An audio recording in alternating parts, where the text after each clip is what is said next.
Today is Tuesday, January the 15th, 2013. It is 6:48 p.m. We'll start with the invocation. Johnny will be giving that. Thank you. Let us bow our heads. Heavenly Father, as our elected and appointed officials gather here today, may you bless them with the clarity, wisdom, and knowledge to make the appropriate decisions, to make the best calls, and to come up with the best solutions for our city as we are in dire need. In your name we pray. Amen. Amen. We have established a quorum. We have Councilman Morones, Councilman Guerrero, Councilman Miller. Now if everyone will stand for the U.S. Pledge of Allegiance. Pledge allegiance to the flag of the United States of America, and to the republic for which it stands, one nation, under God, indivisible, with liberty and justice for all. Now we can stay standing and recite the Texas pledge. On the Texas flag, I pledge allegiance to thee, Texas, one state, under God, one and indivisible.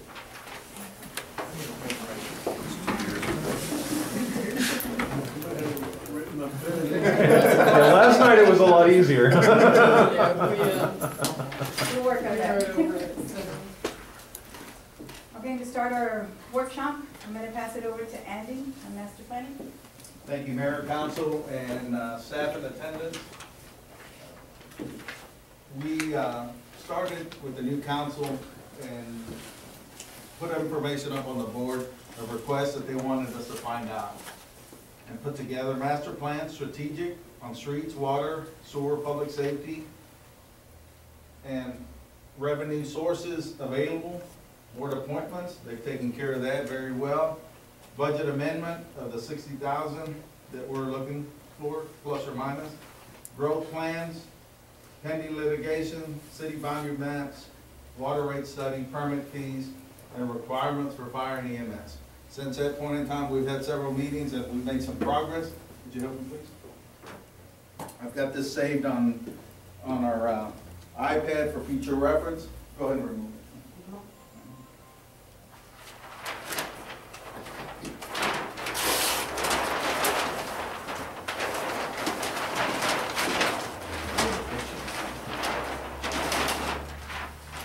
I've met with the mayor and some of the council members in regards to their requirements or their request or their direction for the office of the city manager to come up with a 10-year master plan. I told them I can't do that on my own. We need professional services. They said, well, we need a rough guesstimate on where we are and what we need to do and recommendations from staff as to what the council needs to address. So we started 2013, 14, 15, 16, 17, 18, 19, 20, 20, 2021, and 2022. I identified in the M&S master plan immediate needs under planning was land use plan, impact fees, water model, and GIS. Do we need to turn off the lights or can you see them? I can't see it. Too dark? Too dark. Okay.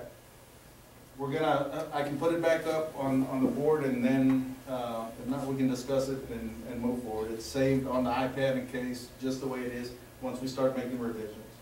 Infrastructure-wise, wastewater treatment plant expansion. Those were the primary issues cited in the M&S master plan.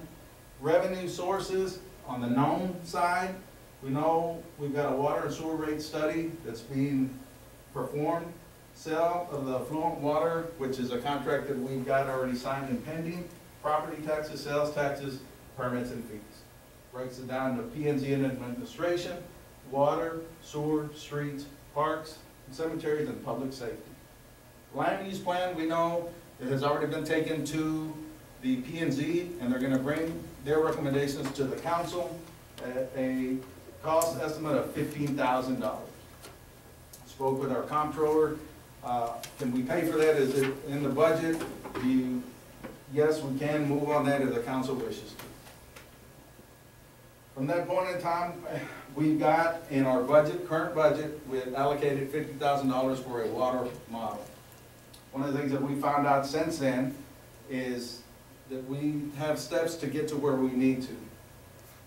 First step recommended is a system map of our water and our collection system. We currently have 34 paper maps that can be digitized and assist us in moving forward.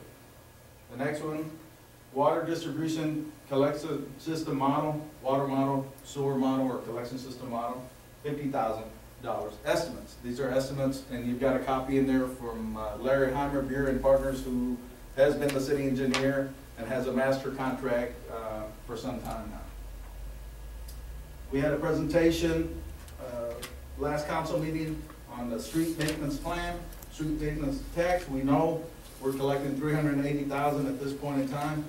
And we've got $60,000 allocated in this budget for drainage. Parks and cemetery, minor issues, but we know that we've got $38,000 in the budget for the 2012-2013 purchase a shredder that we've taken on the mediums, the highway now, paving and fence at the cemetery. We've got the last portion of the fence that will complete our project out there, and then we need to do some paving in there.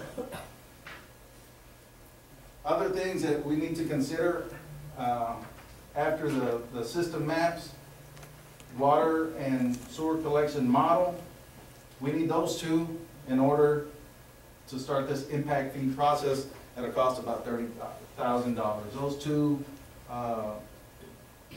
items, projects need to be completed in order for us to move on that. And that's a whole process in its own. You've got the breakdown on that also. We have been in this work of the phase 2 wastewater treatment plant expansion of $3 million. That's just the plant itself, with a USDA loan. The design, this is part of what we need to do to continue the application phase and to get that approved. We've received from Larry Heimer the work order for $89,000. Again, streets, every year, we know that we just had a vote on the street maintenance tax. It was approved for 4 years, so that's only, we put it there for 4 years. One of the things that we or you as a council has to decide is, are we gonna use street maintenance tax specifically for projects alone? And if we are, then our daily operations that the street maintenance, that the street department does, will have to come out of the general fund. Parks, we moved on to partnership with civic groups, San Antonio River Authority, of which we've had meetings this past week and today, and corporations. We do have this parks fee that we collect $1 out of. It's generating about $30,000 a year that has to be specifically allocated to matching grants, anything with parks and recreation, and then has to be approved or worked with by our Parks Foundation. In addition, we can move all the way through the years. We've identified a ground storage tank at the Plaza Well, which is up by the new Walmart at $70,000, and that's wastewater. Repair, replace elevated tank at the hospital. I believe that's the oldest one that's been here forever and a day, $600,000. Repair, replace ground storage tank at the hospital for another $300,000. Wastewater issues that we're looking at that we will need to address, 97 lift station, approximately $200,000, and that's the force main improvements in addition to that. Pajarito Creek lift station, force main improvements at $200,000. Public safety, I know some of you were looking at that. Our chief came in. Ticket riders, which is automated ticket equipment that they've got. It shoots it to the municipal court quicker, less paper, more efficient, and could be increased on the work that they do. $27,087 will buy 4. CopSync is a program that they've requested also, $74,000 total. Computer system in their cars that they can run driver's license checks vehicle registrations, criminal history, anything that they can do on that, that'll alleviate them having to ask the dispatch, Wilson County Dispatch, for this information. Chevy Tahoes, this is for 348,846, that's total, that's vehicles, that's fully equipped. Made a note, Bank of America payout, which is the equipment line item that we've got between the center and the city that has purchased vehicles.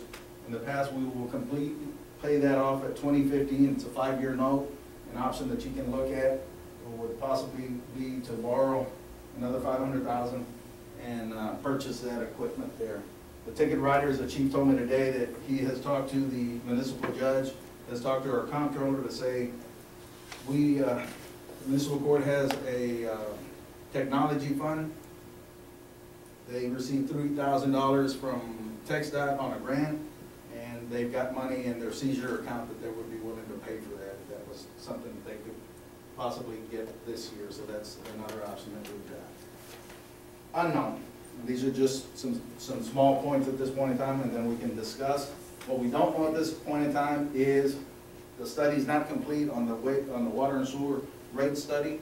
Laura, our comptroller, has been working with Mr. Raul Gonzalez to complete that, to present that to the council.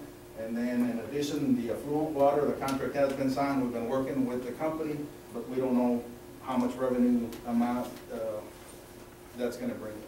So I'm open for questions at this point in time. Well, you know, one of the things that you and I have discussed at length, as we look at this and before we can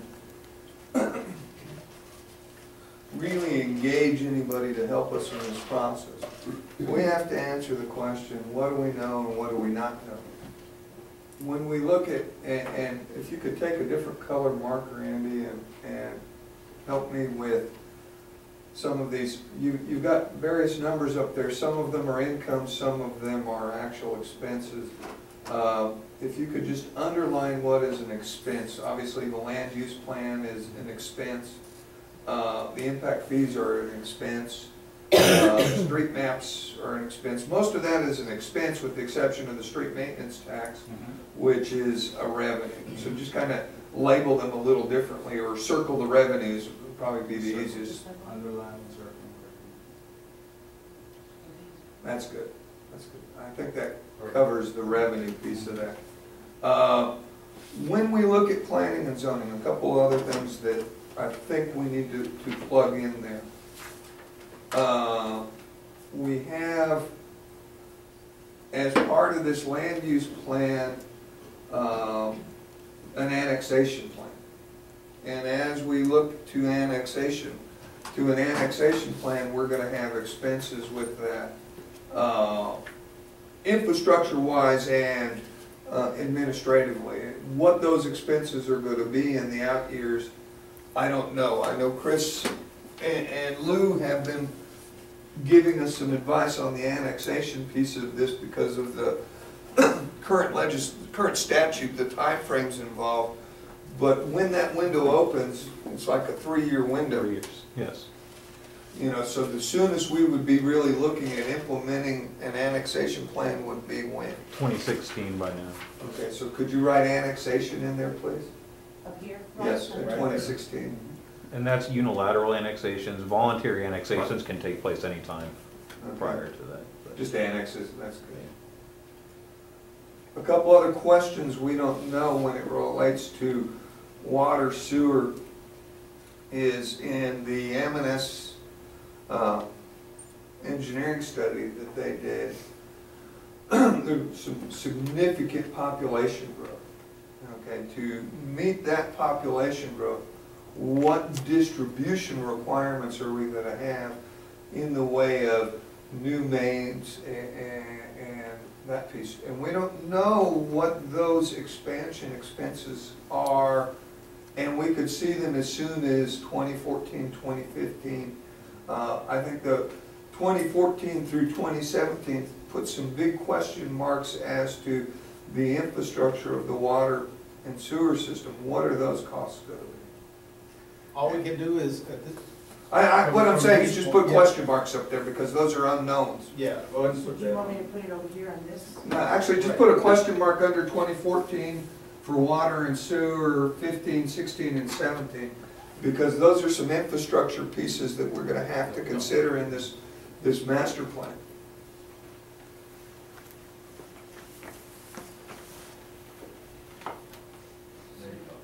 That's it. In 2016, right? All the way through 2017, if you don't mind, please. And then do the same thing under sewer, please.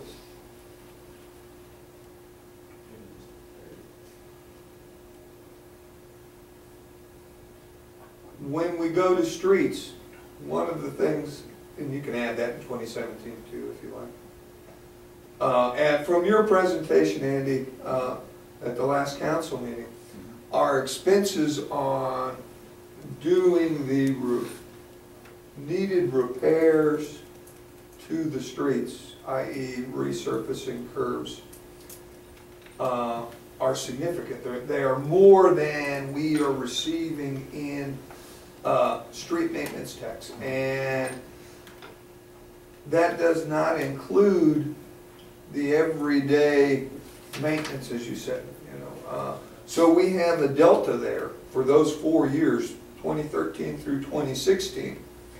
How big of a delta do we have? How big of an expense do we have? And we've started to look at that. But I would put the triangle with a question mark next to streets all the way across the board.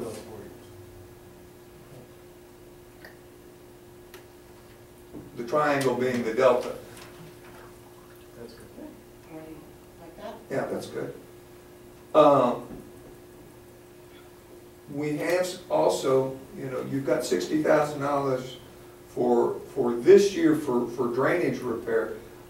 Some of the engineering studies, some of the older ones, identify a lot bigger drainage problem across the city, and as we begin to go, you know, obviously we've got a drainage issue out at the event center that's gonna, that Sarah's been talking with the mayor about. We've got some expenses in there that we need to really look at, so there's some bigger expenses as we begin to plan. Sure. 2 missing pieces, actually 3 missing pieces under public safety. If our population grows at the rate that the M&S engineering says, we're going to need to be adding police officers, you know, as our population grows. So we're going to have personnel costs across the city, but more specifically within the police department. And we may see those expenses as soon as 2014, 2015, besides the hardware pieces of that.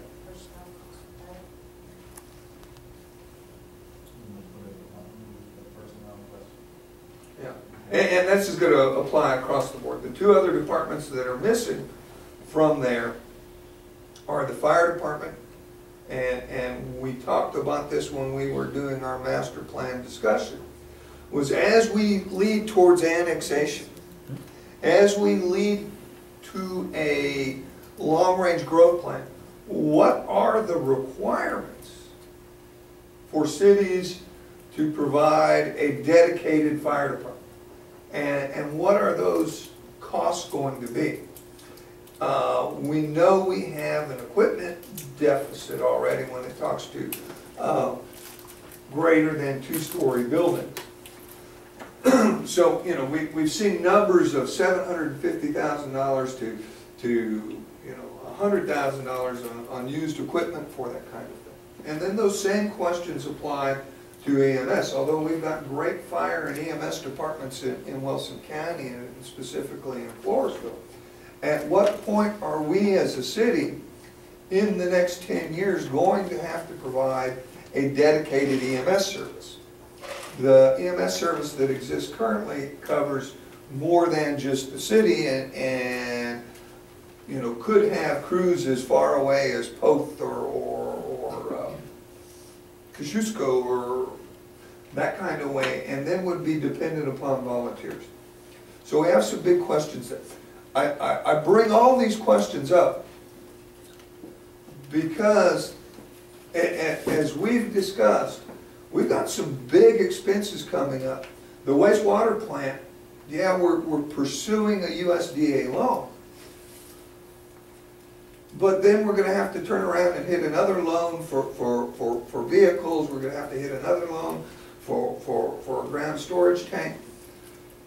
Can we look at detailed costs that are based upon detailed projections as it relates to personnel and the infrastructure requirements of the city, and say over the next 5 years, we're gonna have to spend $10 million. Then would it be more cost effective to pursue a staggered $10 million bond issue to address all of the issues? And then we could tell the citizens of the community, not only are we pursuing the bond issue, but on this date or this quarter, we're gonna do these street repairs on. In this year, we're gonna go to a dedicated EMS system. And this year, we're gonna go to expanded water services, or whatever those pieces are. I think those variables are important as we look at this master plan. Not so much, and I appreciate everything that you've done up here, but there are a number of questions out there, a number of holes that we don't know the answers to, and don't need to be caught flat-footed in this and say, okay, yeah, we've got the wastewater plant expansion covered because we've got a USDA loan. But then all of a sudden we turn around and we got a $5 million requirement and our debt's so high, or because of existing debt, we're gonna have a hard time doing it. Let's plan how much money we need to spend over the next 5 years. And say, okay, over the next 5 years we need to spend, and I'm gonna just take this arbitrary number of $10 million.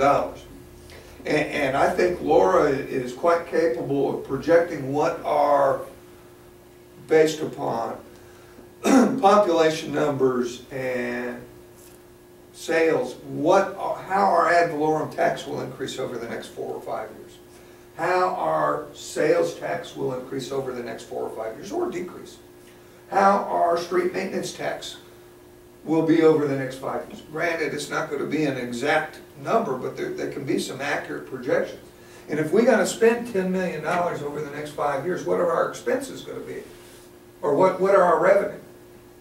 And then we can really say, as a council, that we're looking at funding the next 5 years, or the next 6 years, or 7 years. And these are the things that need to be considered in the following years.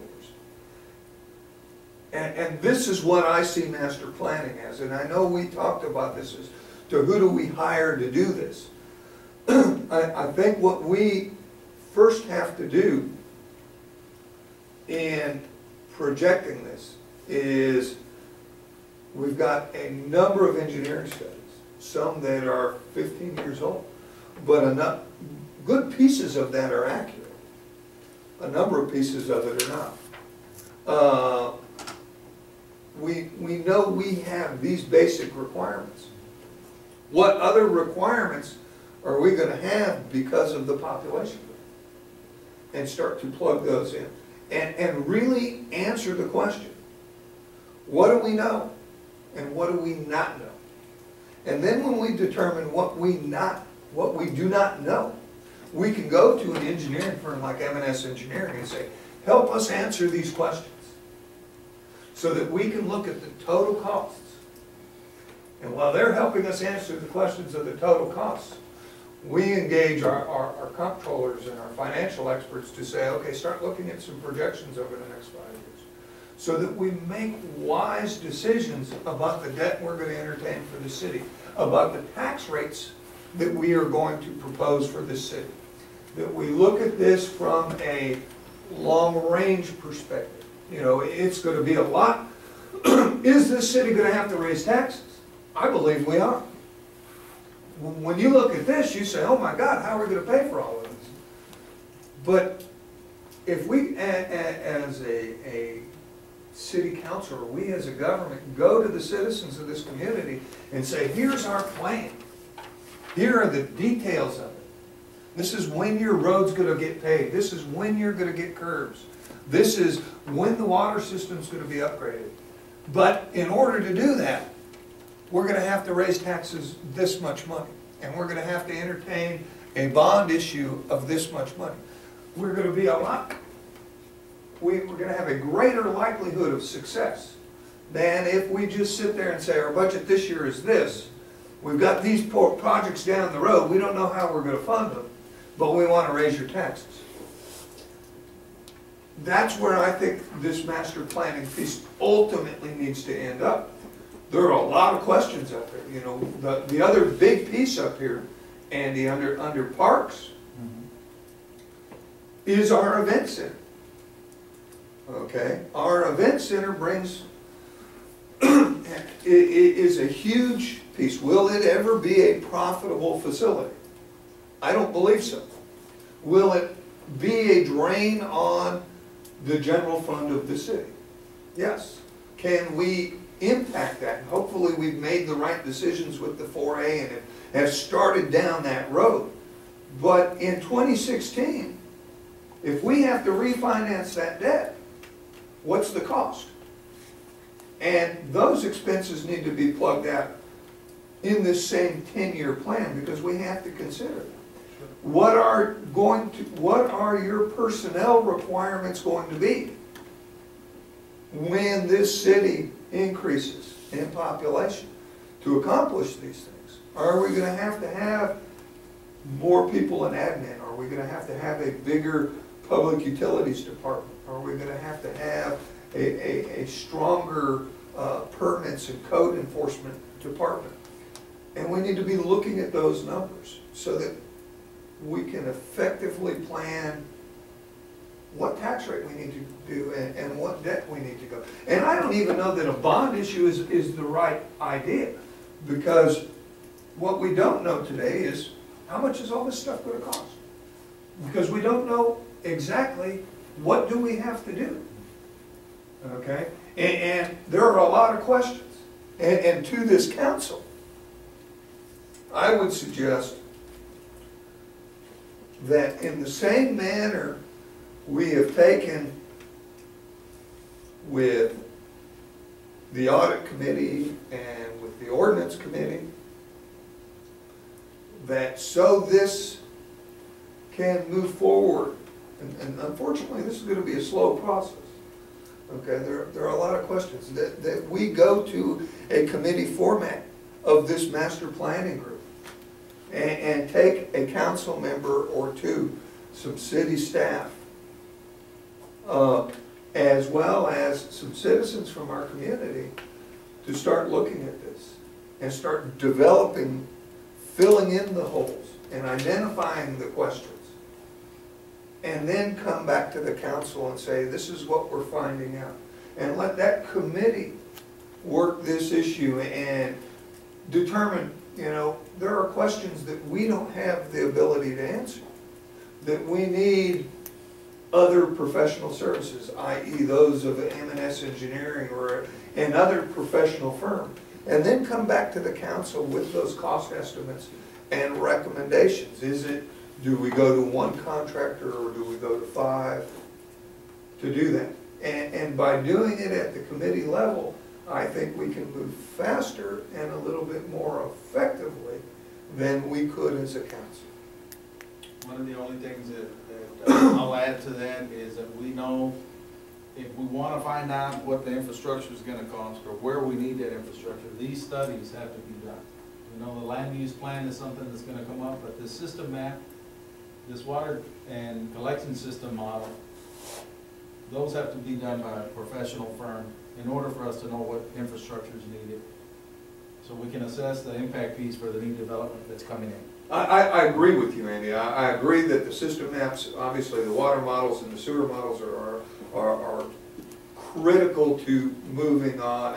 The land use plan is a great effort by the Planning and Zoning Committee, and I support that entirely. There's no doubt we're going to have to go forward with the design of the Phase 2 wastewater treatment plant expansion.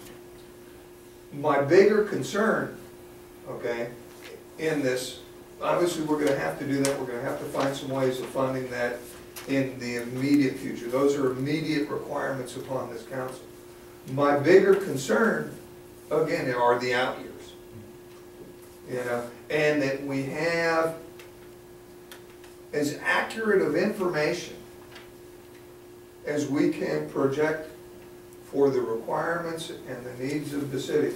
Because what we don't want to do is get caught flat-footed. We don't want to get caught with, oh, I didn't know it was going to be this much money. And that's poor planning by this council. Any other questions, Mayor? Councilman?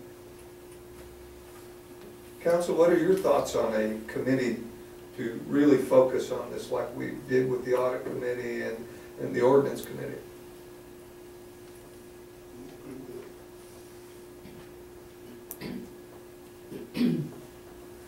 Yeah, now this committee,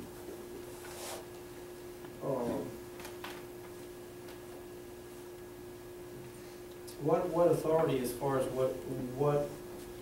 who or what are we gonna get information from? Well, I think at this point, John, we need to fill in this chart with the question marks.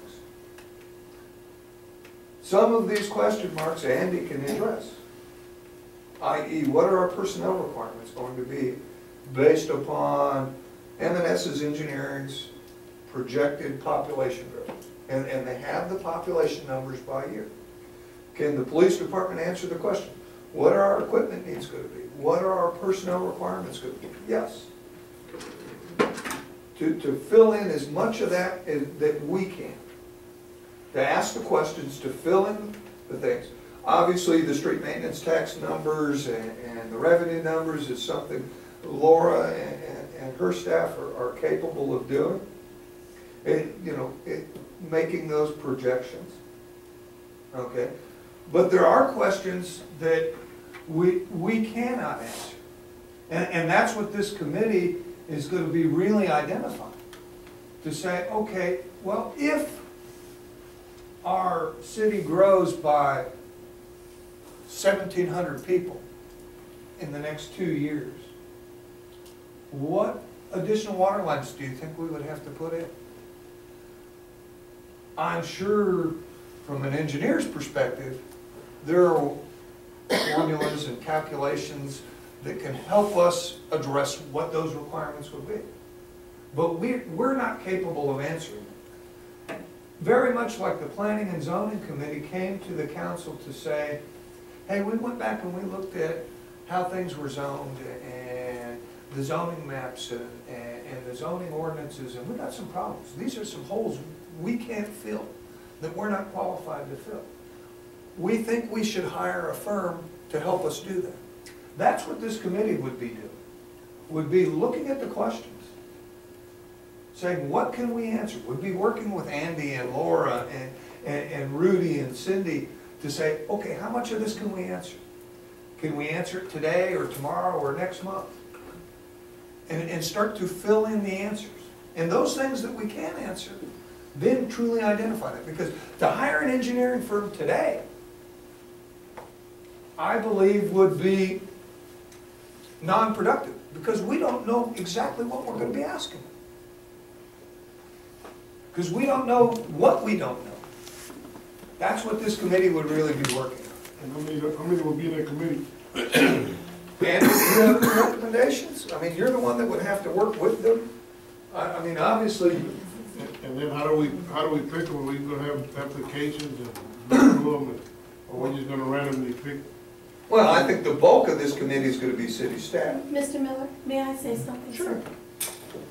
The questions that you're asking for on the infrastructure, we need to start with square one, which is the base maps, the system maps, without question. I didn't argue that, no, I haven't argued that. But we need to hire professionals to do that, to help us. I agree. Okay? The system model, and we have our engineer here who can help us answer the question. What this model will do is we'll get data, we'll get analysis on how much more, how bigger the main should be, or on this street, we got X amount of houses, you should have a 10-inch and not an 8-inch. So we don't have to question, you know, as city staff and as the council as well. That's what that model is for, and that's a big necessity that we need to have. That would help you answer a lot of questions, sir. And again, that's the piece that I'm suggesting that this committee, let me be, sorry guys, I'm a visual guy. Take a different color, Andy.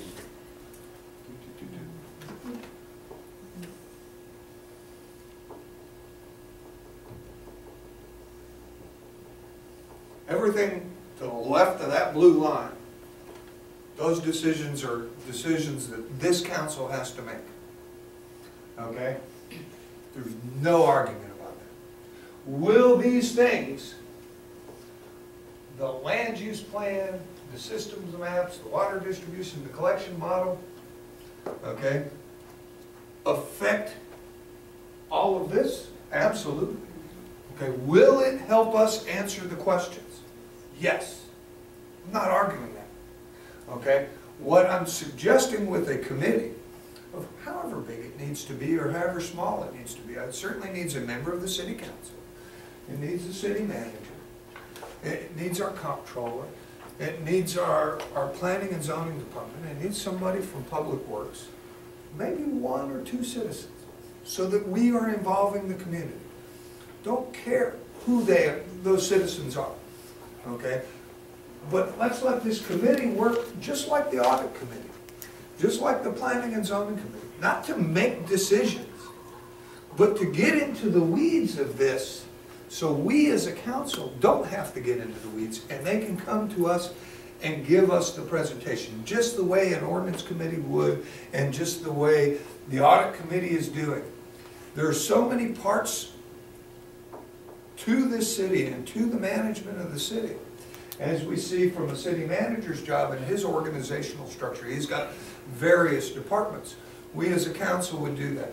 And let's let this committee work with these experts, maybe even the city engineer, and really say, okay, this is what we know. This is what we're learning. These are the questions we can't answer. Okay? And can work with folks like M&S Engineering and many of the other engineering firms to say, okay, here's a possible solution. But ultimately, we've got to be able to say, it's going to cost us this much money to meet the population growth that this city is going to face in the way of infrastructure, in the way of personnel. Okay? And we got to ask the question, how much money are we going to get? Well, we can answer that question. Okay? But what's the difference? And how are we going to fund that difference? You know, what happens if in 3 years they say, oh, you got to buy a fire truck? What happens if because of an annexation plan and the statute pieces of it, and we don't know the answers to it, that we have to have a dedicated EMS system? What if through our economic development group, there are big corporations coming to our town? They're soliciting those corporations, like Seguin did Caterpillar. And they're saying, hey, we want to see these things in your town. If we are going to be good in economic development, we got to consider those needs. And they apply across the board. Okay? High-speed internet. You know? What are those costs? And where can we make those decisions? And we have to be able to answer that question before we do this. Okay? Because maybe this is the best way of doing it. Maybe it's not. And I can't stand here today and say, I know that it is. Andy has been investigating it, but we got question marks.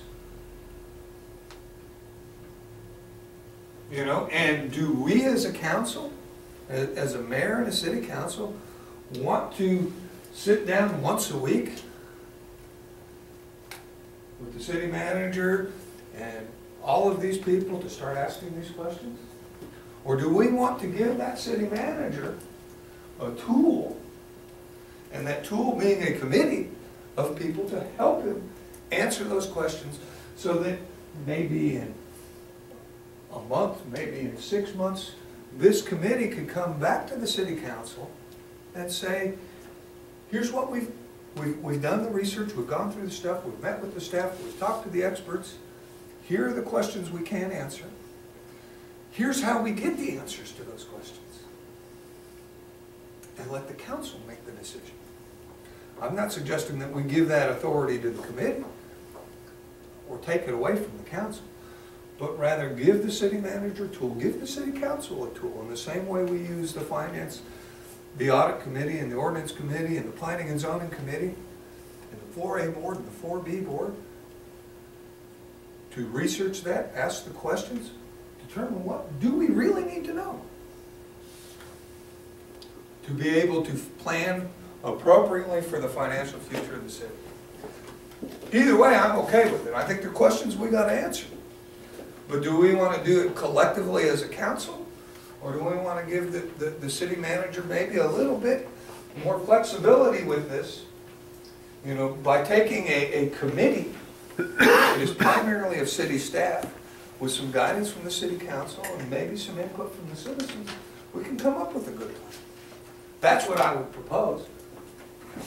Am I understanding that if we do those three, answer the questions over here? Not all of the questions, but a lot of the questions. So would it be better to wait till we do that before we start addressing a committee?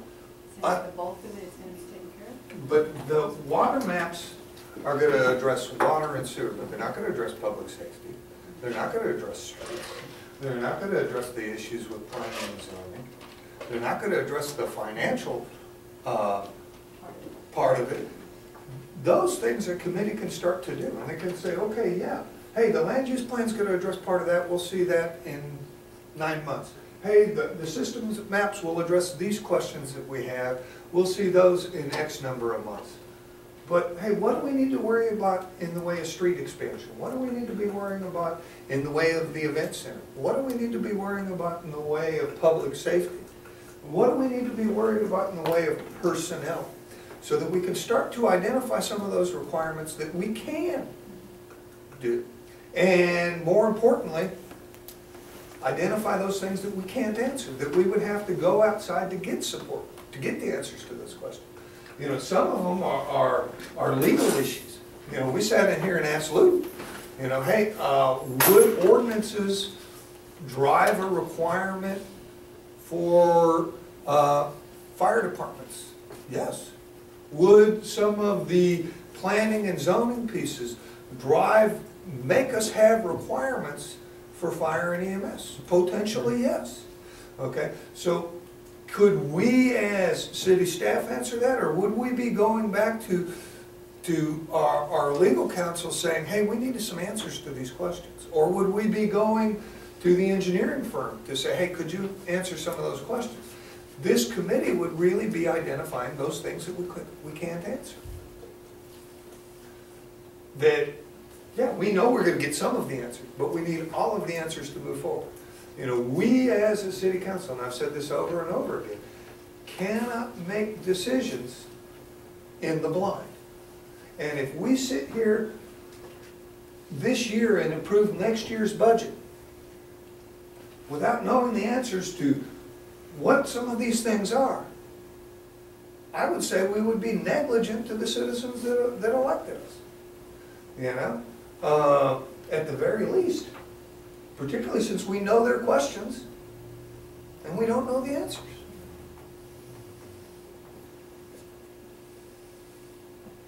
Andy, your thoughts?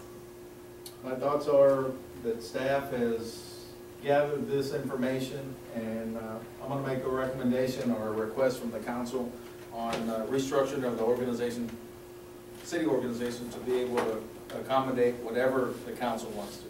Committee, no committee, you know, we're here to work, and we've got the technical expertise. We can get the professional stuff done, and we're good with the system maps and the water distribution model. portion and the land use, get that started, and that's gonna put us in the right direction. The remainder, the committee for everything else, I'm good with. Let me ask you this question, Andy. Would a committee function this way give you as city manager, do you think that would help this process move along a little faster than just leaving it to the council to work the process? Yeah, if there's any assistance that we can get, primarily of staff, and if there's citizens that have a vested interest in our community, of course. The less involvement by the council, if it's one council member, the better, because then the committee can meet without having to post agendas, which is a killer for our city secretary for posting and making sure we got. And say, hey, we're gonna meet at whatever time, come in and we'll discuss this is your project. And once the decisions are made by the committee, this is where we need to address, then we can assign those to the city staff on the reorganized manner that I've got. So I'm good with it, if that's the council's wishes, the entire one. But, you know, we've got plenty of work to do, and, you know, we continue to do this. Chris, your thoughts on, you're sitting here in the background, and I saw your head nodding up and down, I saw it going back and forth. The big thing that it looks like what's coming on here is the biggest question is where is the population growth going to head in the city of Floresville? Because that's going to direct where the water mains need to be upgraded, where, you know, the fire and, you know, if there's a future fire station that gets put in, where is it going to need to go in the city, things like that. So really, I guess the land use plan will take care of some of the zoning regions, things like that. The system maps and water distribution and collection system model will take care of most of the things that are up there for those issues.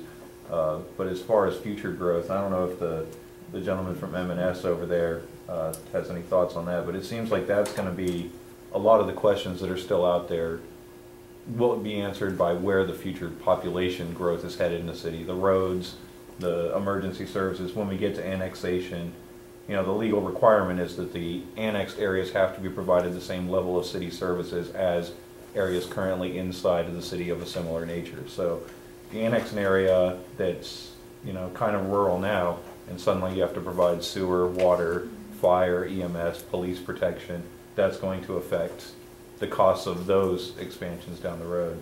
Mayor, Chris, Tom, are we in the right direction by saying our land use plan is something that we know our PMD is gonna do?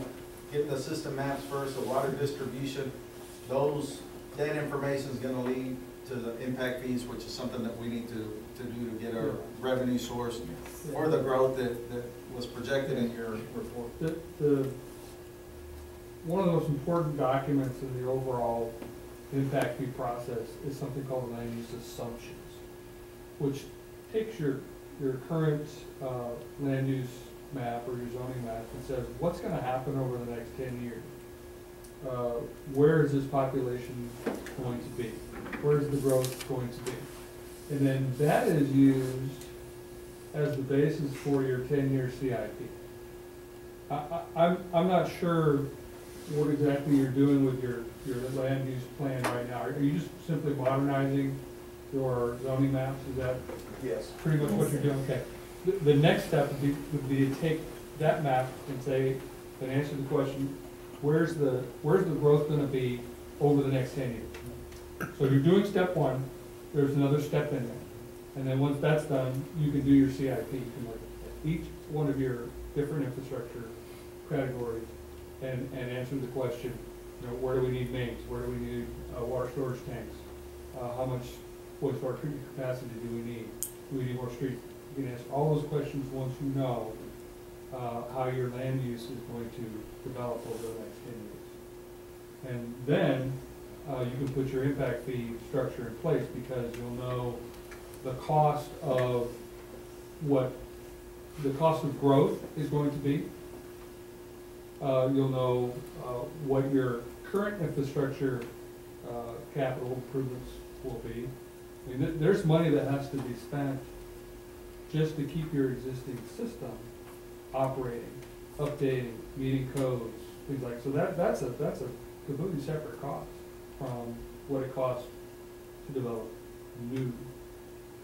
And it's that difference that becomes your impact fee. and once you start collecting those, you can offset some of these infrastructure costs. So by this council taking the first step, if that's what happens at the next meeting or whenever the council wishes, that land use plan is a step in the right direction. Absolutely. And a positive. Our system maps, getting those is a positive, and the water distribution is a positive and headed in the right direction. Once we get a committee that's the wish of the council put together, then we can tackle the monster that lay after your blue line there. And I agree with what Thomas said, and there's no doubt that the land use plan and the land use assumption plan and impact fees and the system maps and these system models will address many of the requirements in the future. But they're not going to address all of the requirements. And I think it is critical that we create the committee to begin to look at those things that these will not answer and begin to plug in the piece that he talked about, you know, the regular maintenance, to plug in the personnel requirements, to plug in the public safety requirements, to begin to look at some of the long-range debt requirements, i.e. of the 4A, as well as the longer-range projected revenues. Because as our population grows, so will our revenues. Okay? And those will help us plan for this. I'm absolutely convinced that we won't know the answer to this calendar year, okay? But we will be a lot closer to it by the end of this calendar year if we engage a master planning committee, so that in 2014, this council can answer that question. In 2014, when we got to execute a $3 million loan for the USDA, we're going to be better prepared to say, is that the right piece? Okay. I don't know all of the answers, and I don't claim to know, you know.